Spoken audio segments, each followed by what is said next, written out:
సరే చదవకపోయినా సరే ఇది భక్తుడిని భగవంతుడు కాపాడే విధానం. అందుకని విష్ణు చిత్తుడు ఏదో ఆముక్తమాల్యద కావ్యంలో భగవంతుని మీద భక్తి కారణంగా అందరినీ ఓడించినట్టుగా భగవద్భక్తి ఉన్నవాడు వాదనలో కూడా అందరినీ ఓడించగలుగుతాడు, సందేహమే లేదు ఆ విషయం. అంచేత భక్తి చాలా ప్రధానం. అది గమనించిన వాడు కాబట్టి ఆయన భక్తితో స్తోత్రాలు రచించారు. 72 స్తోత్రాలు రచించారు. అందులో షట్పది స్తోత్రం ఒకటి. దీన్ని షట్పది అని ఎందుకంటారు అంటే 6 శ్లోకాలు ఉంటాయి ఇందులో.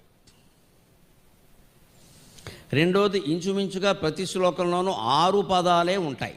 ఒకవేళ ఎక్కువ పదాలు ఉంటే సమాసం అని అర్థం. అది సమాసాలు కాకుండా మామూలుగా ఉండే పదాలు 6 పదాలే ఉంటాయి. ప్రతి 6 శ్లోకాలు మొత్తంగా ఉంటాయి. 7వ శ్లోకం ఫలశ్రుతిగా ఉంటుంది.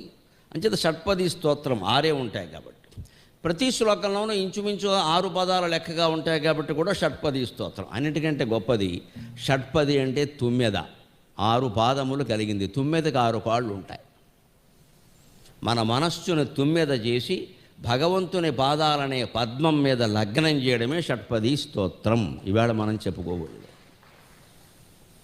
ఆయన ఏ భక్తి కారణంగా అఖండమైన విజయాన్ని 32 ఏళ్ల వయస్సులోనే ఆయన సాధించాడో, ఇంతకంటే బతకవలసిన అవసరం లేదు అని ఆయన వెళ్ళిపోయాడు. అలాగే మనం కూడా అదే పద్ధతిలో బతికింది ఏదో బతికాం, జీవితాన్ని సార్థకం చేసుకోవాలంటే భక్తి ఉండాలి. భక్తి లేనివాడు మనిషి అవుతాడా, పశువు అవుతాడు. కానీ విష్ణు భక్తి లేని విబుధుడే పాదయుగముతోడి పశువుగాక అంటాడు ప్రహ్లాదుడు. భగవద్భక్తి లేనటువంటి మనిషి ఎలా అవుతాడయ్యా?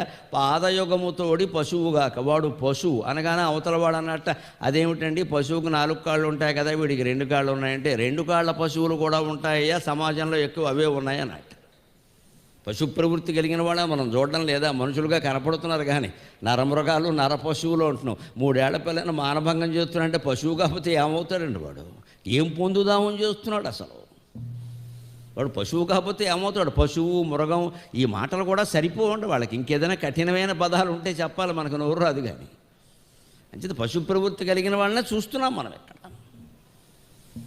ఇటువంటి వాళ్ళని మార్చాలంటే ఎప్పుడు జ్ఞానం ఉండాలంటే భక్తి ఉండాలి ఖచ్చితంగా. జ్ఞానం దానంతటా అది రాదు, భగవద్భక్తి వల్ల జ్ఞానం వస్తుంది. భక్తి వల్ల జ్ఞానం పొందాలి. కేవలం భక్తిలోనే ఉండిపోతే మూర్ఖత్వంలో పడిపోతాం. ఆచారాలు, సంప్రదాయాలు, కర్మకాండ పట్టుకుని వేలాడుతూ ఉంటాం. ఇంకా ఆ భక్తి మార్గం నుంచి జ్ఞాన మార్గంలోకి వెళ్ళాలి.